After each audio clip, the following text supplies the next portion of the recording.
आप सभी को जय मसीह की। प्रभु सभी को बहुत आशीष दे। आज विश्वासी होने के बाद भी, प्रभु के वचन को जानने के बाद भी कहीं ना कहीं हमारी मेहनत financially, spiritually, socially, health wise कहीं ना कहीं हम जो कुछ भी कर रहे थे, कहीं ना कहीं हम नुकसानों को, घटियों को, तकलीफ़ों को, रुकावटों को, गड़बड़ियों को, आंसू को, समस्याओं को या कहीं ना कहीं बंदिशों को हम देख रहे थे। अपनी तरफ से बहुत बोया लेकिन बहुत कम काटा, या काटा ही नहीं। बहुत मेहनत करी लेकिन कुछ मिला ही नहीं, अच्छा प्रतिफल नहीं मिला। मिला तो वो आंसू के साथ मिला, दुख के साथ मिला, बीमारी के साथ मिला, परेशानी के साथ मिला, समस्या के साथ मिला। कुछ भी हम करने की कोशिश कर रहे हैं, कहीं ना कहीं रुकावट, गड़बड़ियाँ। क्यों? क्योंकि लिखा है अपनी समझ का सहारा ना लेना, परंतु संपूर्ण मन से यहोवा पर भरोसा रखना, तब वो तेरे लिए सीधा मार्ग निकालेगा। एक वचन पढ़ता हूं, प्रभु ने मुझसे इस वचन से बात की। लिखा है लूका 5 अध्याय 5वीं आयत में, शमौन ने उसको उत्तर दिया। शमौन को पतरस ने किसको उत्तर दिया? यीशु मसीह को उत्तर दिया कि हे स्वामी। मतलब यहाँ पर एक घटना घटी थी जिसमें पतरस और पतरस के साथ में जो लोग थे, चेले थे और भी यीशु के, तो वो सारे की सारे मछलियाँ पकड़ रहे थे। सुबह से लेकर उनको रात हो गई, सारी रात उन्होंने मछली पकड़ने में लगा दी, लेकिन एक छोटी मछली तक नहीं पकड़ पाए। वो एड़ी चोटी का जोर लगा दिया, भूखे के भूखे रहे, टाइम का टाइम लगा, एनर्जी की एनर्जी लगाई, खाना भी नहीं खाया, पानी में बेचारे नाव में रहे। तो उन परिस्थिति में देखा, परमेश्वर ने इस बात को देखा, ये अपनी समझ का सहारा लेने, अगर मेरे अनुसार करे, मेरी सुनकर करे, तो उनके सारे काम सफल क्यों ना होंगे, मैं करूँगा। तो लिखा है उसी समय यीशु मसीह ने जब उनको आवाज़ दी, हे पतरस क्या हुआ? तो पतरस कहता है कि प्रभु मछली पकड़ रहे, सारी रात मछली पकड़ने में कोशिश करी लेकिन कुछ नहीं मिला हमें। वो बहुत मेहनत करी, कुड़कुड़ाए हम, बहुत बहुत बहुत कोशिश करी लेकिन कुछ नहीं मिल पा रहा है। मेहनत तो बहुत करे लेकिन प्रतिफल नहीं मिल रहा है। अब अगर इस बात को एक विश्वासी देखे तो विश्वासी तो ये भी कह सकता है, प्रभु कहीं तू सो तो नहीं गया, कहीं तू सुन भी तो नहीं रहा है, कहीं तू बहरा तो नहीं हो गया, कहीं तू देख भी रहा है मुझे, कहीं तू मेरी घटी तुझे पता है, कहीं तुझे मेरे नुकसान पता है, कहीं तू मेरी प्रार्थना सुनता भी या नहीं सुनता। बहुत सी चीज़ों में हम उससे शक करने लग जाते हैं, बहस करने लग जाते हैं। लेकिन मेन चीज़ ये है, अगर मैं इस वाले टॉपिक को देखते तो प्रभु ने कैसे बात की। लिखा है शमौन ने उसको उत्तर दिया, यीशु मसीह को पतरस ने उत्तर दिया। कब उत्तर दिया? जब यीशु ने कहा कि पतरस एक काम करो, तुम इस तरफ नहीं उस तरफ जाल डालो। तो पतरस कहता है प्रभु हम लोगों ने सारी रात मछली पकड़ने में लगा दी लेकिन एक भी मछली नहीं पकड़ी। लिखा है कि हे स्वामी हमने सारी रात मेहनत की। आज इंसान अपना टाइम, पैसा, एनर्जी लगाकर बहुत अच्छा पाने की कोशिश करता है, अपनी तरफ से बेस्ट करके अच्छा पाने की कोशिश करता है, लेकिन नहीं मिल पाता है, अच्छा नहीं मिल पाता है। मैंने अपना बहुत अच्छा से धन लगाया कि अच्छा बिजनेस कर लूँ, लेकिन मुझे बिजनेस पर लॉस हो गया, बिजनेस बंद हो गया, पैसा का पैसा डूब गया।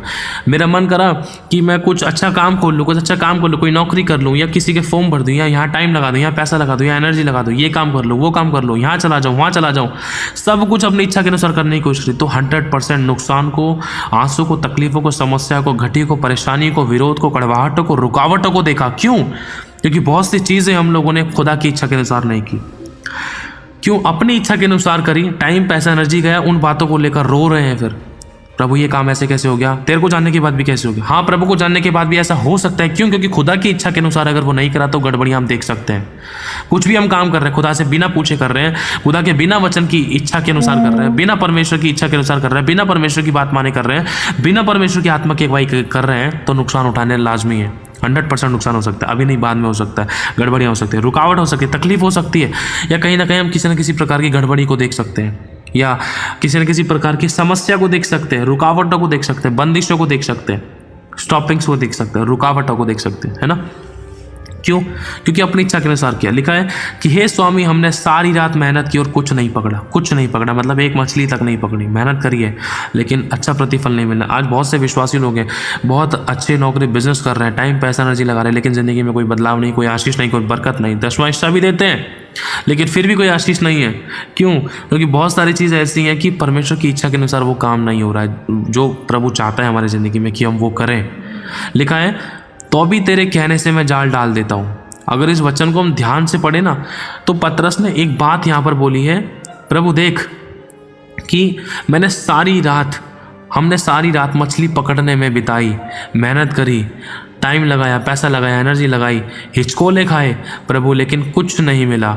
अगर तू कह रहा है तो देख तेरे कहने से मैं एक बार जाल डाल देता हूँ। लिखा है जब उन्होंने ऐसा किया, कब?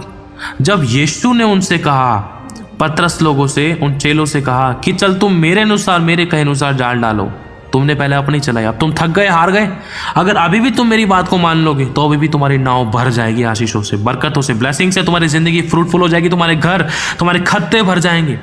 जब तुम मेरे अनुसार करोगे तो प्रभु यीशु मसीह ने उससे कहा, मैं चाहता हूं कि तू इस तरीके से ऐसे इस सिचुएशन में यहाँ पर इतने हिस्से में ऐसे जाल डाल, मेरे कहे अनुसार कर।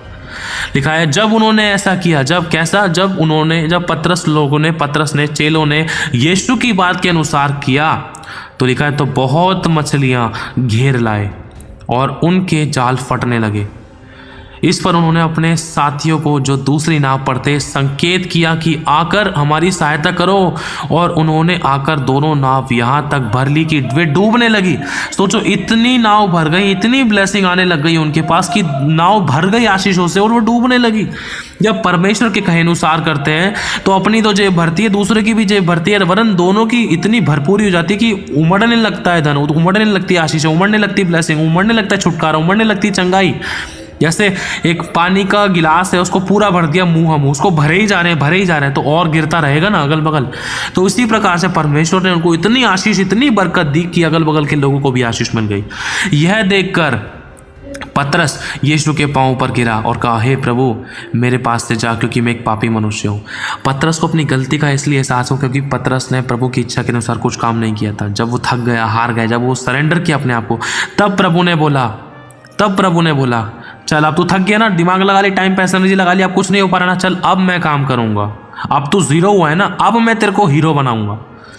चल अब तू मेरे अनुसार मछली पकड़, अब मेरे अनुसार तू जाल डाल। जैसे डाल डाला तो बहुत सारी मछली पकड़ी। लिखा है क्योंकि इतनी मछलियों के पकड़े जाने से उसे और उसके साथियों को बहुत अचंभा हुआ, वो हैरान हो गए। जाल फटने लगा, बड़ी बड़ी मछलियाँ, छोटी मछलियाँ, बड़ी मछलियाँ, सब प्रकार की मछलियाँ पकड़ी। इसमें प्रभु एक बात कहना चाह रहे हैं, अगर हम कहीं जा रहे हैं, आ रहे हैं, कुछ कर रहे हैं, बिजनेस, नौकरी या सेवकाई के लिए कहीं भी जाते हैं, किसी बर्थडे पार्टी, कुछ भी करते, हम कहीं भी जाते हैं, सुबह उठते ही, दोपहर में, शाम को, जब भी कहीं भी कभी हम कुछ भी कर रहे हैं, कुछ भी जा रहे हैं, कहीं भी जा रहे हैं, कुछ भी डिसीजन लेते हैं, हर चीज़ में हमें प्रभु को पहला स्थान देना है। पूछना है, प्रभु क्या तेरी ओर से है, मुझे चिन्ह दे, नहीं समझ में आया थोड़ा धीरज धरो, इच्छा मांगो, प्रभु दर्शन दे, स्वप्न दे, मुझसे बोल और बातचीत करो, और शैतान इसमें मिलावट ना करने पाए। मुझे बता तेरा वचन क्या कहता है, वचन को पढ़ो, प्रभु वचन से बात करेगा। प्रभु ब्याज लेना चाहिए, नहीं लेना चाहिए, इस बात के लिए धोखा देना चाहिए, नहीं देना चाहिए, प्रभु उससे बदला लेना चाहिए, नहीं लेना चाहिए, लड़ाई करनी चाहिए, नहीं करनी चाहिए, उसके ऊपर केस करना चाहिए, नहीं करना चाहिए। प्रभु मैं केस करूँ या नहीं करूँ, प्रभु तेरे वचन में तो लिखा है केस मत कर, अपना मुकदमे से हाथ हटा ले, पुरुष की महिमा ठहरेगी, मैं तेरी महिमा करूँगा, तेरा न्याय मैं लड़ूंगा। हाँ प्रभु ठीक है, तेरा धन्यवाद, तूने मुझे बताया कि केस नहीं करना, तेरे वचन में मैंने पढ़ लिया, तूने मेरी अगुवाई करी। जैसे ही केस के ऊपर से अपना हाथ हटा लिया, वैसे ही परमेश्वर ने हमारा न्याय लड़ना शुरू किया और परमेश्वर ने मैं जय दिलाई। विरोधियों के घुटने टिका दिए, कटोरे दे नम्र कर दिए, मेल मिलाप आ गया, केस खत्म। प्रभु कैसे काम करता है, प्रभु की आत्मा की अगुवाई में चलते तो बड़े बड़े मिरेकल्स होते हैं। हालेलुया। प्रभु की सुनने के लिए, प्रभु के वचन की या प्रभु का रिस्पॉन्स आने के लिए, प्रभु का हमें साइन मिलने के लिए, प्रभु की तरफ से हमें चिन्ह मिलने के लिए हमें थोड़ा धीरज धरना है। 3 चीज़ें कभी बंद नहीं करनी अपनी ज़िंदगी में। प्रार्थना करना, जिसके द्वारा हम प्रभु से बात करते हैं। आराधना करना, जिसके द्वारा बंधन टूटते हैं, आश्चर्य कर्म होते हैं, बड़े बड़े काम होते हैं और परमेश्वर का सिंहासन हमारे बीच लगता है। तीसरा धीरज धरना, जिसके दौरान परमेश्वर हमारी ज़िंदगी में काम करना शुरू करता है। और एक चीज़ और बताना चाहता है, प्रभु का में सिखलाना चाहता है। मान लो कोई विश्वासी है, अब उसने परमेश्वर की बिना आत्मा की अगुवाई के, बिना परमेश्वर की इच्छा के उसने कुछ ऐसा काम कर लिया है, काम खोल लिया है, कुछ भी करा या कुछ भी कदम उठा ली लाइफ में, लाइफ पार्टनर को लेकर या शादी को लेकर या स्कूल कॉलेज, किसी भी चीज़ को लेकर, ज़िंदगी का कोई भी चीज़ ऐसा काम कर लिया जो परमेश्वर की इच्छा नहीं है, बिना परमेश्वर की आत्मा की अगुवाई के।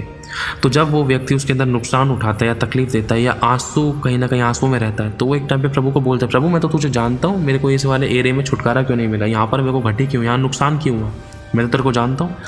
तो प्रभु उसमें एक बात कह सकता है, क्या जो ये चीज़ तूने करी, जो ये शादी तूने करी, क्या जो ये बिजनेस तूने किया, ये काम जो तूने किया, क्या तूने मुझसे पूछ कर किया, मेरी आत्मा की अगुवाई में होकर किया, ये मेरे वचन के पालन करने के द्वारा किया, मेरे वचन को परख के किया, मेरे वचन को सामने रख के किया, कि जो उसमें मैं तेरा ध्यान रखूँ। प्रभु ईश्वर एक बात हमसे कहना चाहता है, जहाँ प्रभु में भेज रहा है वहाँ पर जिम्मेदारी परमेश्वर की है। जहाँ प्रभु जो चीज़ हमें प्रभु दे रहा है, जो सेवा परमेश्वर ने दी है, इंतजाम भी वही करेगा। जहाँ वो हमें भेजेगा, रक्षा सुरक्षा भी वही करेगा, और जहाँ वो हमें भेजेगा, इंतजाम भी वही करेगा। जो चीज़ वो हमें करने के लिए कह रहा है, उसकी जवाबदारी, उसकी देखरेख करना परमेश्वर की जिम्मेदारी। लेकिन जो हम खुद ब खुद कर रहे हैं, उसमें हम क्या, उसमें परमेश्वर कैसे कर सकते हैं। लेकिन कोई नहीं, आज हम पश्चाताप करते हैं, प्रभु को काम करने दे, मन फिराएं, प्रभु को काम करने दे। जैसे पतरस ने कहा, हाँ प्रभु तू मुझे बता, मैं तेरे कहे अनुसार करता हूँ। जब आप प्रभु के अनुसार करोगे तो प्रभु नए कामों को दिखाएगा, आप महिमा को देखोगे और आपका विश्वास बढ़ेगा। हालेलुया। प्रभु आशीष आप सभी को जय मसीह की।